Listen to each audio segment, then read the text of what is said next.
6 years ago, NASA scientists discovered life within the solar system and launched an autonomous space station. Upon its return, the station crashed somewhere in Mexico. Shortly afterward, unfamiliar life forms began to appear in the area, leading to the closure of an entire region. As unknown creatures caused civilian casualties, the militaries of 2 countries united to protect the population that couldn't be evacuated. One day, photojournalist Andrew Calder sets out for Mexico to document the lives of people living near the infected zone. He photographs widespread destruction and the consequences of an undeclared war between worlds. During this time, his boss, the editor-in-chief, tasks him with finding and bringing back his daughter Samantha, who is on vacation in Mexico. Andrew finds Samantha in a hospital, where she ended up after a night attack on the city. Fortunately, Samantha is only slightly injured, an arm bruise that doesn't prevent her from embarking on the journey home immediately. Andrew is very displeased with this assignment, as he had been waiting for 3 years for an opportunity to enter the zone and create the report of his life. However, he doesn't dare argue with his boss. He escorts Samantha to the train station, where she calls her father to let him know they are about to board the train. Her father asks to speak with Andrew, reminding him that his daughter is his top priority. Resigned to his fate, Andrew leads Samantha to the train. Along the way, he explains that he's been photographing everything he encounters, hoping to create an eye-catching report. Samantha, when asked about her activities, avoids the topic but flashes an expensive engagement ring, hinting at her social status. They travel all day. Samantha naps while Andrew captures intriguing scenes: military aircraft overhead, derailed train cars, and explosions lighting up the sky. Suddenly, the train halts due to issues up ahead and must turn back. Andrew suggests they continue to the port on foot since it isn't far. Though nervous, Samantha agrees. They soon arrive at a small house and knock on the door. A young woman invites them in, showing them a map of the area and explaining how to reach the port, which is about 100 kilometers away. However, the rails ahead are damaged from bombings, so they'll need to find a vehicle. If they don't make it to the port in 2 days, they'll be stranded for at least 6 months as the coastline will close. The couple is offered a modest dinner. During the meal, Andrew entertains the hostess's child, prompting her to assume they are married, a notion they quickly dispel. The next morning, Andrew photographs children playing with gas masks and animals, as though there's no danger nearby. Their mother provides the travelers with some food and water, wishing them a safe journey. Andrew and Samantha hitch a ride on a truck and later arrive at a bus stop. While waiting for the bus, Andrew surveys the surroundings, questioning locals about creature attacks. He's shown remnants of military vehicles and destroyed buildings. Samantha is uneasy about Andrew profiting from others' tragedies, but he explains that her father pays more for photos of deceased children than smiling faces, and he needs to make a living. After all, he doesn't cause tragedies, he merely documents them. Eventually, they reach the port, where they can take a ferry to the U.S. However, a ticket costs $5,000. Andrew notices people in the waiting area, but the clerk explains that they hope to cross to the U.S. via land, a perilous journey. Andrew manages to buy a single ticket for Samantha on a ferry departing early the next morning and has just enough money left for a hotel. At the hotel, Andrew's room isn't ready yet, so he waits in Samantha's room. They chat about various topics, discovering they enjoy each other's company. When Samantha goes to shower, Andrew calls home, leaving a voicemail wishing someone a happy birthday and promising to call again soon. Later, they explore the town, sampling local delicacies and reveling in the festive atmosphere. But when they visit a local church, they are struck by the somber sight of photos of those killed in alien attacks, surrounded by candles. Many of the deceased are children. Samantha is deeply affected, and Andrew, horrified by the scale of loss, suggests leaving quickly. At a cafe, Samantha shares her plans for tomorrow, returning home, getting married, and living happily ever after. Andrew escorts her to her room and attempts to stay the night, but Samantha laughs and bids him goodnight. Alone, she removes her engagement ring, gazing at it thoughtfully as if making a decision. Andrew heads to a bar, continuing to drink and socialize. The next morning, Samantha knocks on Andrew's door, offering coffee before her departure. She notices a local woman in his bed and runs off. Andrew chases after her and catches up at the port. Confused by her reaction, he realizes he still has her passport and ticket. Returning to his room, he finds the woman and her belongings gone, along with Samantha's documents and ticket. Andrew tries in vain to locate the thief and then pleads with the port clerk for another ticket, but there are none left, and the ferry won't sail again. Samantha suggests taking the land route, but it costs twice as much since they must pay for transport and guides, and they have no money. Desperate, Samantha offers her engagement ring, which covers the cost of the illegal journey. The pair begins their trek, traveling by car, boat, and then car again. They witness people surviving in the zone simply because they have nowhere else to go and marvel at their resilience. Eventually, they reach a boat whose reluctant owner agrees to take them downriver to meet guides for the jungle road. Samantha and Andrew board, passing burnt ship skeletons and bombed-out settlements. At one stop, they hear a terrifying roar from the jungle. A soldier readies his weapon, while Andrew urges Samantha to hurry back to the boat. As they continue downriver, Andrew reveals he has a son who will turn 6 tomorrow. However, the boy lives with his mother and her partner, so Andrew doesn't see him often. Suddenly, the boat's engine breaks down, leaving them stranded until nightfall. In the darkness, they hear the eerie sounds of monsters in the jungle. Then, a strange object floats in the water nearby, a downed fighter jet. As people investigate with flashlights, massive tentacles emerge, seemingly toying with the wreckage before pulling it into the river's depths. Finally, the engine roars to life, and the boat hurries away from the terrifying location. They travel through the night, and as dawn breaks, Andrew notices the riverbanks littered with wrecked boats and ships, stained with the blood of their occupants. Soon they disembark, greeted by a group of armed guides. This unsettles Andrew, as they hadn't agreed to such an escort. The boatman assures them these are friends, explaining that weapons are necessary in the jungle. Suddenly, a dreadful roar emanates from the bushes, freezing everyone in place. Moments later, a stray cow emerges, relieving the tension. The group eventually stops to camp for the night. Around the campfire, the guides explain that they are only 90 minutes away from the wall separating the U.S. from Mexico, a structure built after the alien invasion. However, it's too dangerous to proceed at night, and they're also waiting for another family to join them. The men laugh at the American government, mocking the wall as a prison they've built around themselves. The guides share their experiences, describing monsters over 100 meters tall, which the wall would never stop. They mention that these creatures are less threatening on land, but far more dangerous in water. They despise planes, which the Americans use to spray chemicals in attempts to eradicate the aliens. The guides also reveal that all the surrounding trees are infected. They show Andrew and Samantha glowing fungal growths on the trunks, alien offspring that first sprout on trees, then travel via rivers to the oceans, where they mature and grow to massive sizes before returning to forests to lay eggs. The entire zone is contaminated. Returning to the campfire, the group lies down to rest. Alone with Samantha, Andrew apologizes for losing her passport so foolishly. She reassures him that she isn't upset. Andrew kisses her injured hand and suggests they get some sleep, as the next day will be grueling. As they doze off, one of the guides pulls Andrew's camera from his bag, but doesn't get a chance to examine it. Their radios suddenly crackle, and military planes roar overhead. Everyone awakens, realizing danger is near, and the camp is packed up in haste. The group drives into the night, the roar of monsters echoing from the jungle. The driver stops, urging everyone to remain silent. But out of the darkness, tentacles emerge, grabbing a nearby truck, lifting it high and smashing it to the ground moments later. Andrew shields Samantha, holding her close as the men leap from the vehicle and open fire. Amid the chaos, Andrew decides to stay hidden in the car. Soon, a massive squid-like creature with countless tentacles looms nearby before moving on. At dawn, Andrew ventures out to search for survivors. His calls go unanswered. He finds a truck lodged high in a tree and eventually stumbles upon the mutilated bodies of the guides. Fighting nausea, he retrieves his camera and a respirator from one of the corpses.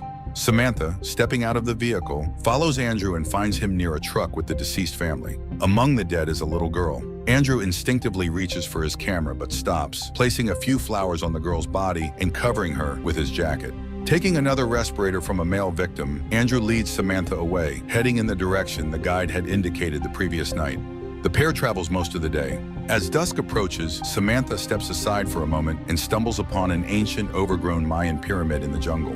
Andrew and Samantha climb to the top, where they have a clear view of the massive wall separating Mexico and the U.S. Andrew reflects on the strangeness of viewing America from the outside. Tomorrow they'll be home, leaving behind all the horrors they've witnessed, including the little girl. Samantha recalls a funny childhood memory, and they laugh together, as if releasing all the terror that had weighed them down. Andrew suggests they rest, knowing the final push to reach the U.S. awaits them at dawn. As the sun rises, they approach the checkpoint, only to find it abandoned and the power out. The nearby town lies bombed out, with no signs of life. Searching for someone, they decide to don their respirators as military planes patrol overhead. Exploring a house, they discover the corpse of a dead monster on the roof. They hear sounds and see an elderly woman with a stroller. Calling out to her, they realize she's unhinged. She mimics Samantha's words before wandering away. Continuing on, they spot a seemingly intact gas station with electricity. Stopping there, they call for a military patrol. The operator instructs them to stay put and wait for help. While resting in the station's small shop, they reminisce about childhood games, realizing their plans for the future have shifted. Andrew calls his son, who shares what he wants for his birthday, and Samantha assures her father she's safe and will be home soon. Later, Andrew steps outside while Samantha sits on the shop floor. Suddenly, she notices alien limbs reaching nearby, tentacles stretched toward a television, and Samantha realizes the working screen is attracting the creature.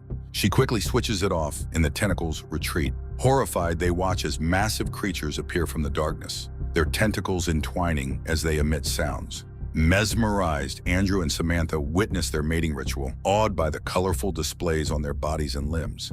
When the creatures part ways, Andrew and Samantha realize they don't want to separate. They share a kiss just as the military patrol arrives to escort them. En route to the city, they are attacked by another creature, which the soldiers eliminate with helicopters. 7 years have passed since aliens first appeared on Earth. Michael Parkas, an ordinary guy from Detroit, didn't want to waste his life in a factory or selling illicit substances. When recruiters arrived, he joined the army, now tasked with combating the monsters proliferating across the planet. Humanity is deploying every available method and weapon to reclaim their home from the invaders.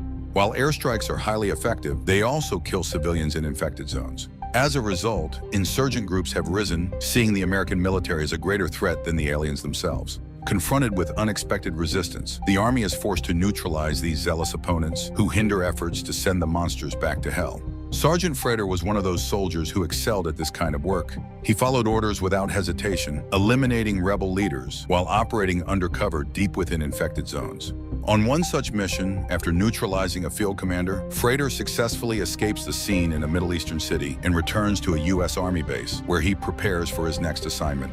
Meanwhile, in Detroit, Parkas drives through the city, reflecting on his friends, none of whom wanted to stay in the dying town.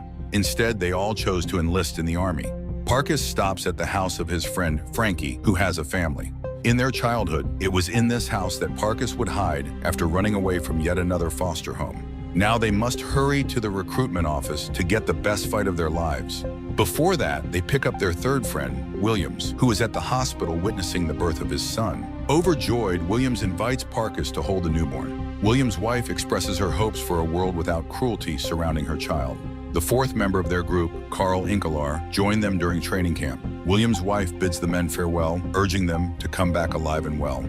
Carl promises to bring her husband home. Williams, asking his son to grow strong and protect his mother, departs with his friends. Later, Parkas and Frankie reminisce about their childhood and how they always had each other's backs during schoolyard fights. Now they are about to face something far more serious. Watching kids playfully scuffling on a basketball court, they join in, seeing it as perhaps their last carefree moment of boyish fun before entering a world of war. That evening, determined to make the most of their last day in the city, the friends attend an illegal fight between a trained dog and an alien juvenile. The crowd enthusiastically cheers for the dog, but the alien proves stronger and more agile. When the dog is killed, one of the spectators shoots the alien, ending the fight. Later, the group heads to a bar, drinking and celebrating the night in the company of approachable women. The next day, they find themselves in the Middle East, immediately thrown into combat against alien creatures. For the first time, Parkas sees the monsters up close and struggles to suppress his fear, while others mask their terror with jokes. Their helicopter barely escapes the tentacles of one alien, thanks to the pilot's skill, while other airborne units bomb the enemies. After the skirmish, the team arrives at the base, where they are greeted by Sergeant Frater, their new commanding officer. Frater advises the recruits to get used to the constant explosions and keep their emotions in check, as survival on any battlefield, and especially this one, depends on it. Second Sergeant Forrest briefs them on the additional threat posed by local rebels, who resent the civilian casualties caused by U.S. bombings. The soldiers are warned to always stay sharp and maintain their gear, as they are now part of the Tiger Shark squad. The newcomers quickly integrate into the team, showing no leniency, not even to Sergeant Forrest, who admires their spirit, knowing such traits are essential in real combat. On their first patrol, Frater demonstrates what to watch for, explaining that seemingly harmless civilians can be insurgents. He emphasizes the importance of staying calm and treating locals with respect to avoid unnecessary hostility. While always remaining vigilant, even children can be dangerous. Parkas struggles to believe local teenagers are capable of killing, but he tries to follow orders. Unexpectedly, the team receives an assignment to investigate a farmer's house on the outskirts, where signs of rebel activity have been reported. Upon arrival, they observe men unloading containers, which could contain anything from water to explosives. Frater decides to wait until nightfall. Under the cover of darkness, the soldiers approach the house but notice a group of aliens nearby. The homeowner, spotting the soldiers, confronts them angrily. He accuses them of bombing his compatriots' homes, recounting how he lost his family to their attacks. Frater demands the man be removed from the area, but his shouting forces the soldiers to strike him to silence him. During the argument, one of the massive creatures passes dangerously close. The soldiers open fire, killing it, while others destroy additional targets with rockets. After a brief but intense night battle, the team returns to base. Frater reprimands the recruits, furious that no one noticed the civilian man. He warns them that their bodies could have been sent home in flag-draped coffins if not for their luck. After the scolding, Frater and Forrest share a drink to unwind. They discuss their families, and Frater calls home. He misses his wife and daughter deeply after 8 deployments, pleading to hear his daughter's breathing as she sleeps. 3 months into their service, Frater's team is tasked with rescuing 4 soldiers reported missing in a high rebel activity area. Before the mission, Frater shows his soldiers photos of the missing men for identification. Carl takes a group photo, cracking jokes, and the team heads out. After reaching a designated point, they switch to vehicles. On the way, they are stunned to see a pack of young aliens running alongside their transport, offering a clear view of their sheer numbers and physicality. Suddenly, the convoy hits a hidden explosive device, disabling both vehicles and instantly killing Forrest and 2 others. Williams, dazed by the blast, crawls out of the wreckage but steps on another mine, which detonates, severing his legs. As the team comes under fire from rebels, Frater orders them to establish defensive positions. While soldiers return fire, Parkus carries Williams to the cover of a nearby dilapidated house, then rejoins the fight. Carl desperately tries to stabilize Williams, but struggles to keep him alive. Sergeant Frater attempts to call for reinforcements, but he is informed that no support is available at the moment. Meanwhile, Williams succumbs to his injuries, leaving his friends in shock. Frater forces the group to leave Williams' body behind as orders come in to proceed to a designated point where an evacuation helicopter will soon arrive. Saying a brief farewell, the 4 remaining soldiers sprint through the desert and eventually find shelter in the ruins of nearby village homes. Exhausted and overwhelmed by the recent events, they collapse, questioning whether the rebels were targeting them or the aliens. Suddenly, a sniper's bullet kills Carl, and Frankie is injured before a group of rebels surrounds them. Realizing they could be executed on the spot, Frater orders Parkus to surrender. The rebels transport the captured soldiers to their hideout, tying them up and forcing them to watch as Frankie bleeds out before their eyes. Parkus screams, unable to bear witnessing his friend's death, while Frater commands Frankie to look him in the eyes and die with dignity. Frankie complies, and as Parkus tips his chair back in anguish, he hits his head and loses consciousness. Later that night, an alien attacks the bunker. Seeing the threat, a large group of rebels flees in vehicles. 2 remaining rebels approach the captives, intending to execute them. One is distracted by the commotion outside, while the other carelessly moves too close to Frater. The sergeant kicks him to death, frees Parkus, and orders him to head to the courtyard where some bikes are parked. Frater stays behind to check the rest of the building. Parkus says a quiet goodbye to Frankie before heading to the courtyard. On his way, he kills a guard. Outside, he sees the alien tearing apart the roof of the building, but is so mentally drained from the past 24 hours that he doesn't even think to run. Instead, he covers his head and waits for his fate. Frater appears and pushes him toward the bikes. They escape together, determined to complete their mission. Morning comes as the 2 soldiers ride through the desert. During a brief stop, Frater tries to snap Parkus out of his stupor, realizing the young soldier is still in shock and struggling to process the situation. Frater explains that they still have 80 kilometers to cover and must find the 4 missing soldiers, or their friends' sacrifices will have been in vain.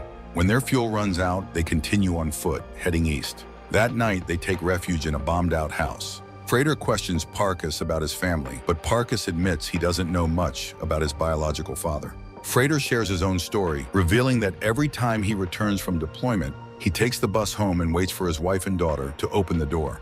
On his last return, he saw fear in his daughter's eyes because she didn't recognize him, despite his belief that he's protecting her. At dawn, they move on and come across a wrecked school bus in the desert. While Frater searches the belongings of dead children for water, Parkus inspects the bus and discovers a boy still alive. He carries the boy outside, but realizes he may not be able to save him. Frater suggests helping the boy their way by ending his suffering. Parkus watches as Frater tries to smother the child, but when the boy grasps Parkus's hand, Parkus pulls the sergeant's hands away. Frater tearfully tries again, but Parkus stops him once more. Picking up the boy, Parkus stands uncertainly, unsure of what to do. Suddenly, a group of riders approaches. One of them, a woman, takes the boy from Parkus. The soldiers raise their hands, expecting to be killed, but the riders spare them, instead leading them to a river. There, the men wash off the blood and grime of the desert, regaining a semblance of composure. The soldiers are taken to a local village, where they observe the simple life of the residents and share in a communal meal. The villagers treat them kindly, offering freshly prepared food. As night falls, the soldiers are amazed to see aliens peacefully roaming near the settlement. Later, they sit by the fire, listening to the villagers sing. Parkus watches as the villagers bury the deceased children. Frater, peeking into a tent, sees the boy from the bus dying and breaks down, weeping by the child's side.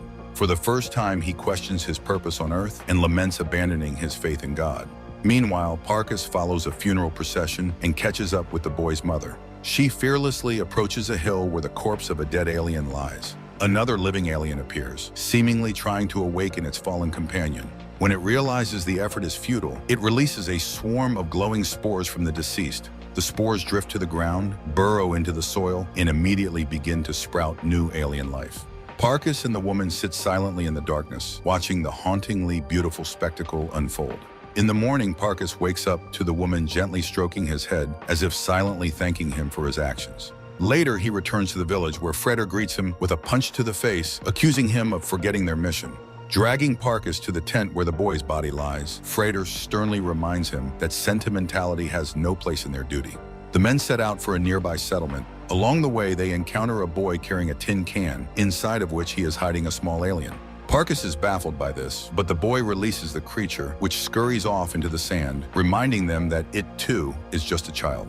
Reaching the neighboring settlement, Freder spots a child playing with a real assault rifle. Demanding to know where the weapon came from, he follows the boy to a house. Inside, they discover the bodies of local villagers wrapped in shrouds, victims of a recent bombing.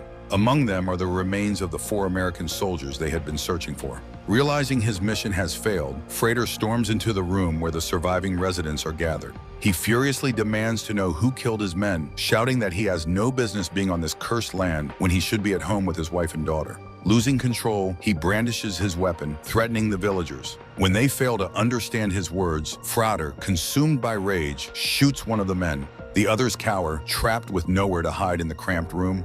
Realizing that Freder is on the verge of massacring the entire family, including the children, Parkus has no choice but to shoot him to stop the slaughter. The terrified villagers flee, leaving Parkus alone with the wounded sergeant. Freder stumbles out into the street, heading toward the evacuation zone, with Parkus trailing behind. Overhead, a flock of birds takes flight. Freder gazes at them, then tears off his military uniform before collapsing lifelessly to the ground. Emotionally drained, Parkus looks on as an enormous alien monster emerges from the earth with a deafening roar. At the same time, the evacuation helicopter appears in the sky, rescuing Parkus and taking him back to base. The film is good, but it deceives the audience, as its primary focus is not on monsters, but rather on an unflinching portrayal of the brutality and futility of war. It vividly depicts the grim lives of soldiers, stranded in the middle of nowhere and fighting an enemy they barely understand. The very people they are ostensibly protecting often turn on them, killing their comrades. Even Sergeant Freder, seemingly the perfect combat machine, eventually succumbs to the psychological toll. By the end, the line between human and monster blurs, leaving the audience questioning, who are the real monsters here?